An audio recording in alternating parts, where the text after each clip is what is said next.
Maine Governor Janet Mills dropping her bid for the U.S. Senate, saying this in part, quote, "While I have the drive and passion, commitment and experience, and above all else the fight to continue on, I very simply do not have the one thing that political campaigns unfortunately require today.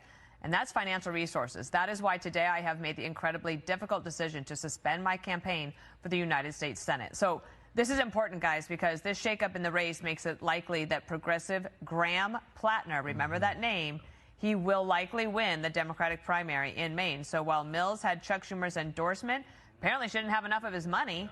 Right. And Plattner is backed by Bernie Sanders and Elizabeth Warren. And despite a bevy of controversial positions and scrutiny over a Nazi-linked tattoo that he has had removed, he's likely to be the one that takes on the incumbent, Susan Collins, in that race. And things are tight in the Senate. And it'll be interesting to see if Senator Schumer will actually put money into backing Graham Plattner, since he didn't endorse him in the first place. Two things I would add. The tattoo's still there. It's just that he covered it up, apparently. So we'll wait for a picture on that. If you look at this map right now, where Republicans are defending seats and where Democrats are defending seats, if you accept the logic that the party out of power oftentimes wins the House in a midterm race, which would give it to the Democrats, what Republicans will want to do is hang on to the Senate. And there's a real good chance, Dana, that this entire balance of power in the Senate comes down to that race in Maine. So you ask yourself, do they go with the moderate Republican Susan Collins again, or do they make a major swing to the left and go with the progressive? Or does Chuck Schumer support the Nazi tattoo guy? Right. I mean, that's the question. Yeah. It comes down to that, so we'll see what happens. So now it is all coming to a head, and what I've been talking about for a while now, everybody is actually genuinely getting to see. It's coming out into the forefront, where you have this clash in the Democrat Party that, of course, Democrats are trying to hide. And you guys know I've been talking about this for quite some time, where you got the Chuck Schumers of the world versus the AOCs, and including their little battle, because it's been reported that AOC may run for the Senate to replace Chuck Schumer. But we're not going to dive into that right now. There's an internal battle within the Democrat Party where you got the establishment versus the crazy far left lunatics like the AOCs and the Bernie Sanders of the world. And right now, it seems like the socialists are kicking the behinds of the establishment. And that is what you were kind of seeing here in this race, where Janet Mills was basically given an endorsement by the establishment, the Chuck Schumers of the world. And now she's being forced to walk away. Why, she says, because she's run out of money, which I found this story that I find quite interesting.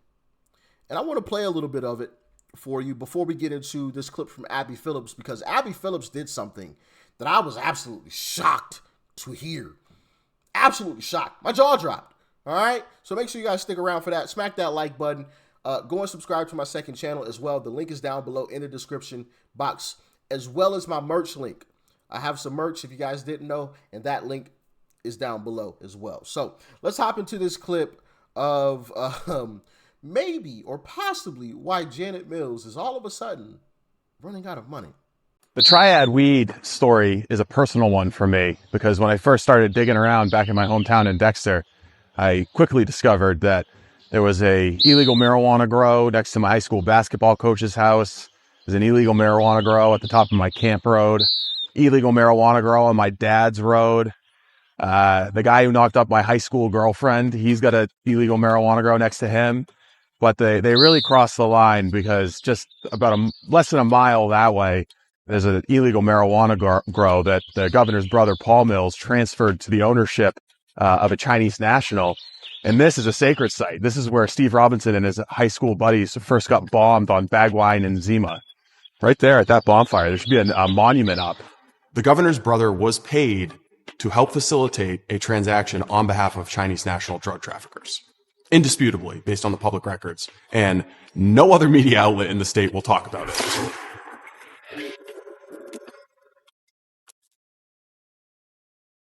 As the direct result of our reporting and our unwillingness to look away from the problem, there have been an increasing number of raids on these properties. I hear noise in the back. Yep. Sheriff's office! Come out with your hands up! We know you're up there. Come out.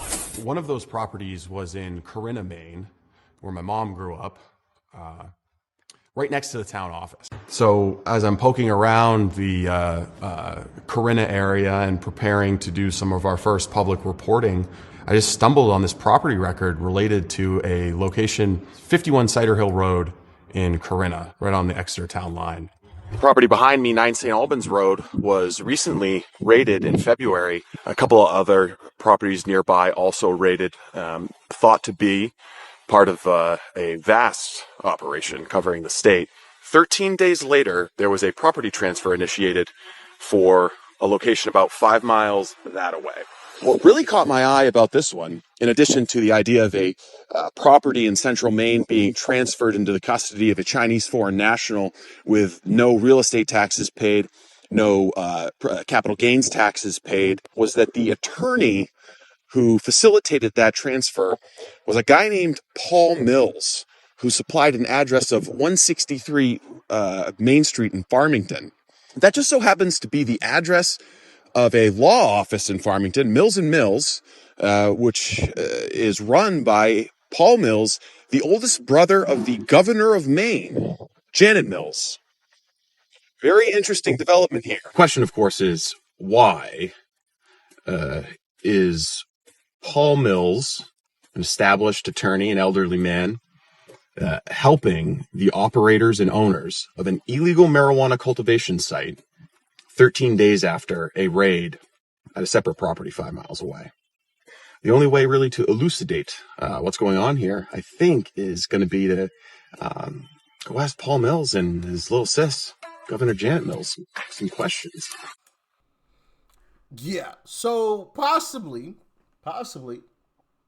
some illegal growing operations are being shut down, and now all of a sudden, she's out of money. Interesting. It also just could be a coincidence because the Democrat Party is already out of money, so Chuck Schumer doesn't have any money to spare in order to save her, right? That's also a possibility, and we've talked about that in the past, how now the Democrat Party is struggling with donations, but not long ago they just spent $2.5 billion on Kamala Harris's campaign. But now that Act Blue is under investigation and USAID is basically shut down, they're kind of out of money. Interesting how that works. Seems like somebody was laundering money. Can I say laundering? Anyway, let's hop into this clip now of Abby Phillips. And let me tell you something. Your jaw's going to drop when you actually hear what she has to say. Because she's actually going after Democrats for once with a very genuine and serious question. Check it out.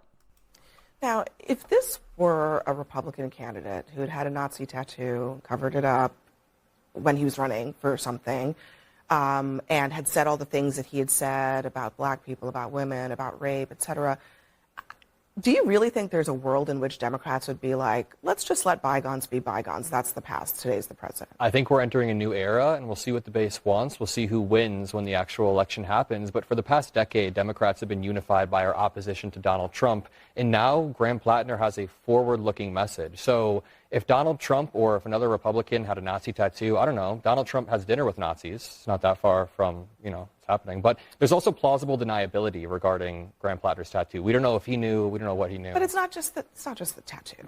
It's not just the tattoo. Listen. That sounds so pragmatic. If Republicans want to clutch so their... ruthlessly you want to win, so you're willing to overlook his Nazi tattoo. If Republicans want to clutch... Now, if this were a Republican... Great question, Abby. Great question. Would Democrats be so forgiving or be as forgiving as they are against Graham Plattner, a gentleman who has who had now, because I guess he covered it up, who had a Nazi tattoo? Would they be so forgiving? I don't think so.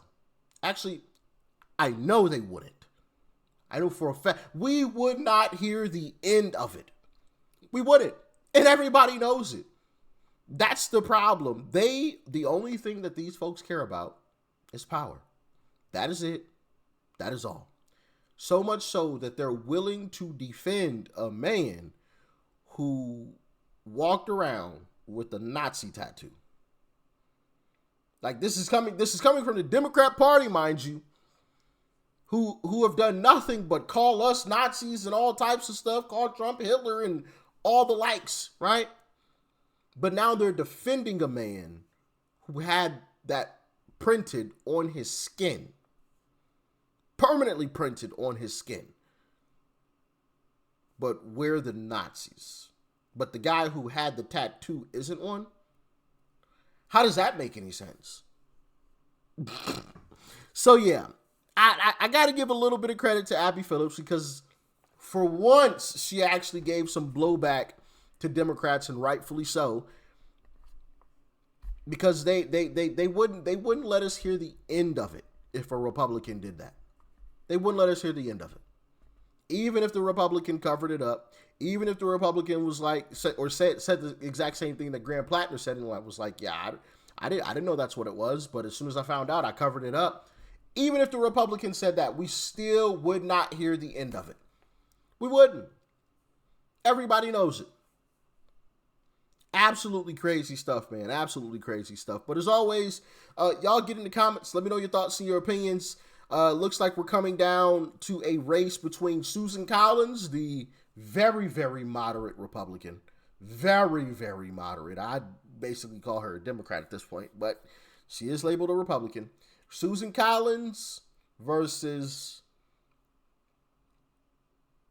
the guy who had a Nazi tattoo, but somehow isn't a Nazi, Graham Plattner, because, of course, Janet Mills has dropped out of the race. So that's who it's going to be against in Maine. Who do you think will come out on top? Let me know. Stay safe out there. Peace and love. I'm out.